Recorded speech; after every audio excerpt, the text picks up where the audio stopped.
Hi everybody, this is Matt. Welcome back. You know what we're talking about, hearing protection. And why is that? Because for those of us that are involved in the shooting sports, shooting involves loud noises. And you only have one set of ears. If you lose your hearing, you're not going to get them back.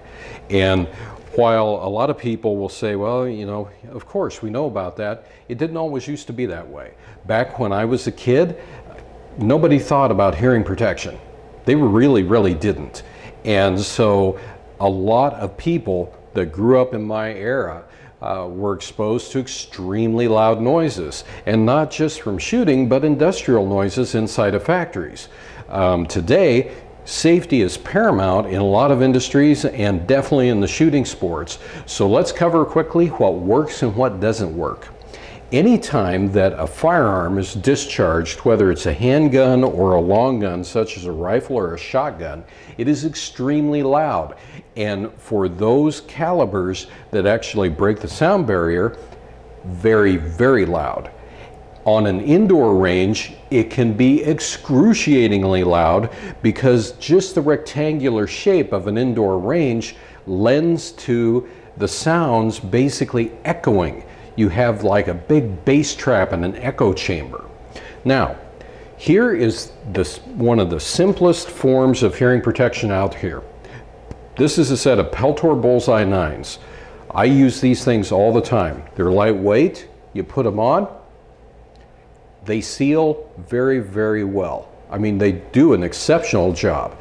And these don't cost an arm and a leg. I believe that the noise reduction rating on these are probably about 28 or 30, but I've had zero problems with the Peltors.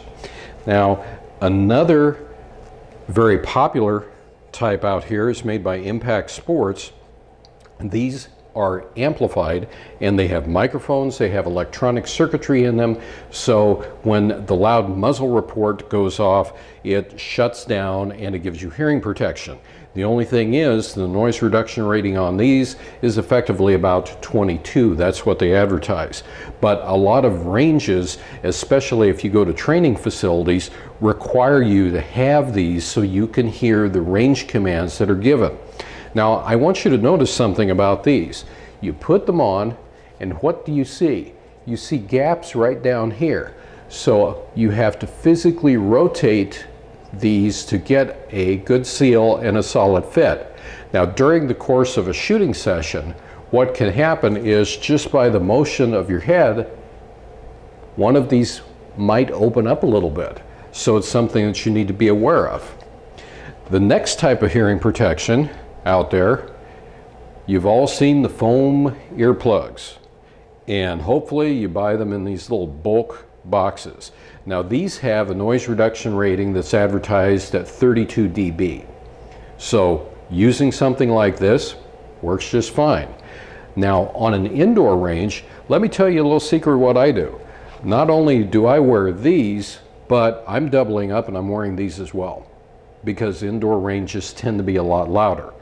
However, this is also a good idea, especially to somebody new to the shooting sports or your kids. I mean, take care of your kids' ears because they get exposed to a lot of things, and when they have their little MP3 players running at full blast in those earbuds, you don't know what kind of hearing damage that they're doing. So I like to play it on the safe side, and there's nothing wrong with that. Double up.